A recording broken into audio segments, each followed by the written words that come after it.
అసలు మొట్టమొదట అనుగ్రహించింది ఒక బోయవాణ్ణి. వెంకటేశ్వర స్వామి వారికి చామదుంపలు తేనెలో పెట్టి పెట్టి ధన్యత పొందినవాడు ఆయన. ఒక రోజున చామదుంపలన్నిటినీ ఉడికించి మెత్తగా అయిపోయాయని చూసి తేనె పట్టుకొచ్చి దోణిలో పోయివే పట్టుకెడతాను వెంకటేశ్వరుడికి అన్నాడు. ఆవిడ చూసింది తేనె అయిపోయిందండి భార్య.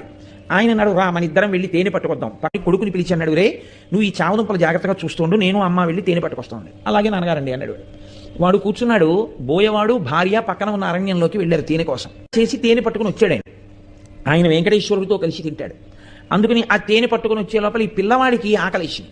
వీడికి ఏమిటి అలవాటు, నాన్నగారు రోజు అక్కడ పెట్టి తినొస్తారు, అప్పుడే మనకి పెడతారు. కాబట్టి అక్కడికెక్కడికో వెళ్ళి పెట్టడం ఎందుకు, నాన్నగారు ఈ చెట్టేగా వెంకటేశ్వర స్వామి అంటుంటారు, కాబట్టి ఇక్కడ పెట్టేస్తే అయిపోదేంటి. ఈ పిల్లవాడు నమ్మాడు, ఉన్నాడు అక్కడ ఈశ్వరుడని. తినేశాడు చెట్టు రూపంలో ఈశ్వరుడు. తినేస్తే తండ్రి వచ్చాడు, వీడు మిగిలినవి తినేశాడు. స్వామికి పెడితే తినేచ్చుగా, తినేశాడు వాడు. తండ్రి వచ్చాడు, ఏవిరా చామదుంపలు అన్నాడు.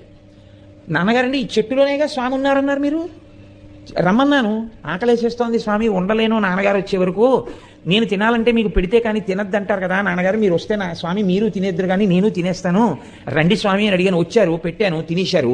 తండ్రికి ఎక్కడ లేని కోపం వచ్చింది, చెట్టుకు పెట్టావా, తిన్నాడా వెంకటేశ్వరుడు.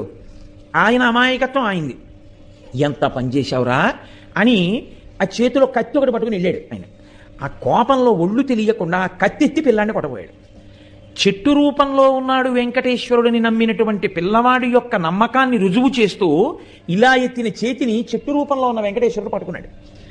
ఎవరు పట్టుకున్నారో చెయ్యని వెనక్కి తిరిగి చూశాడు. చతుర్భుజుడైనటువంటి స్వామి పట్టుకున్నారు అతని చేతిని.